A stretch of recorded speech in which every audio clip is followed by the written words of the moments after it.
মাছ মামা, তুমি আমাকে দেখে কান্না করছো কেন? হ্যাঁ, আমি তো তোমাকে খাবো না। আমি পানির পিপাসায় এই নদীর ধারে এসেছি, বুঝলে? তুমি অথচ আমাকে দেখে তুমি ভয় পাচ্ছো।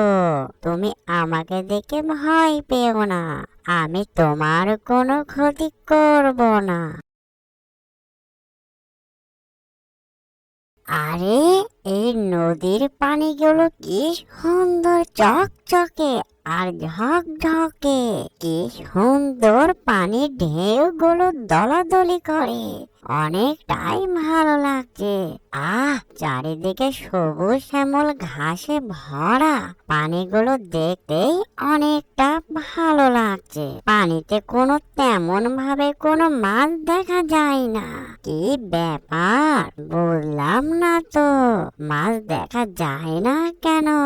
ও মা, বলতে নাই বলতে কি সুন্দর একটি মাছ চলে আসলো আমার সামনে।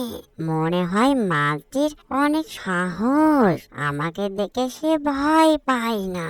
আরে, সে যেন মনে হয় কিছু একটা বলতে চাচ্ছে আমায়। তো সামনে আরো যে দেখি মাঝি আমায় কি বলে।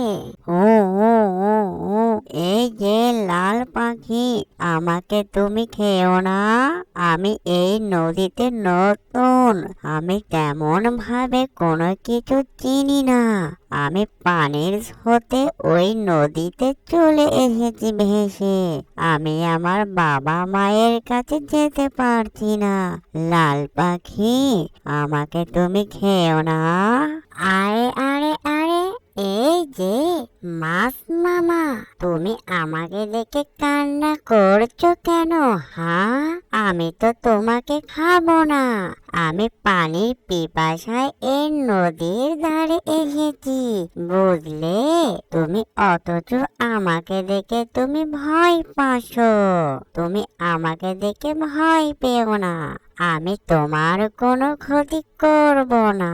লাল পাখি, তুমি আসলেই একটি ভালো পাখি।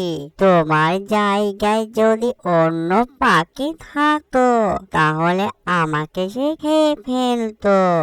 এই যে ছোট মাছ, আমি বুঝলাম না, এই নদীতে শুধু তুমি ছাড়া আর কোনো মাছ দেখা যায় না কেন? আমি আমার মায়ের সঙ্গে ছিলাম, আর হঠাৎ জোরে এসে পানির স্রোতে আমাকে ওই রাস্তায় নিয়ে চলে এসেছে। তাই তেমনটা ভাবে এখানে কোনো কিছুই চেনা নাই। তাই আমি অনেকটাই ভয় করছি। আর কেমন করে আমার মা বাবার কাছে যাব, সেই নিয়ে অনেকটাই চিন্তিত রয়েছি, বুঝলে লাল পাখি?